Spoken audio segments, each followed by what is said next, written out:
दादाजी हा तुमचा खूप मोठा आरोप आहे की धनंजय मुंडे यांच्यावर तुम्ही थेट खंडणीचा आरोप करताय. अहो थेट खंडणीचा आरोप नाही, मी जबाबदारीने बोलतोय.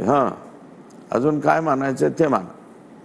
म्हणजे हे सगळं तुम्ही फडणवीसांना सांगितलं का? कोण नाही, मला हे माहिती आता मिळालं रिसेंट.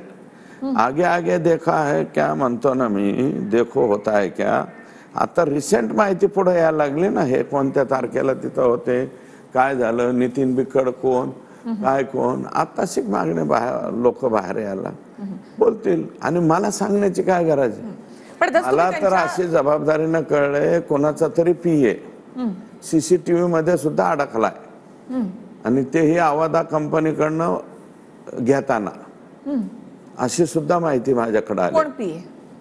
कोणाचा तरी पीए म्हणतो ना मी. म्हणजे कोणाचा तरी पीए म्हणजे कोणाचा तरी म्हणजे या घटनेशी संबंधित असणारा कोणाचा तरी पीए. काल तुम्ही त्या उद्या नावासह काल तुम्ही नाव घेतलं होतं, आज काल तुम्ही त्या पीएचं नाव घेतलं होतं. आज जोशी पीए, अजून एक पीए त्यांचा, आणखी एक पीए, म्हणजे त्यांचा भरपूर पीए आहेत त्यांच्याकडे, त्यातला एक पीए म्हणजे धनंजय मुंडेंचा पीए नाही, आणखी कोणाचा तरी म्हणतो.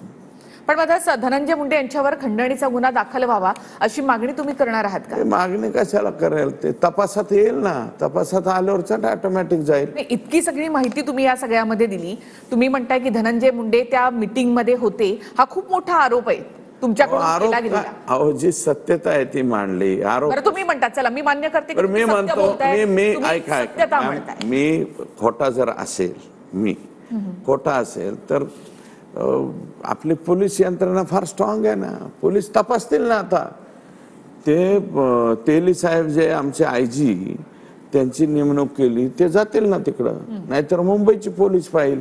मुंबईची पोलीसला जर राज्याचे मुख्यमंत्री म्हणले की ह्या तारखेला ही बैठक झाली का, बघा संपला विषय. राज्याचे मुख्यमंत्री सांगतील ना हे खरं आहे का खोटं. आम्ही लबाड आहे, आम्ही खोटा बोलतो अशी मागणी का नाही?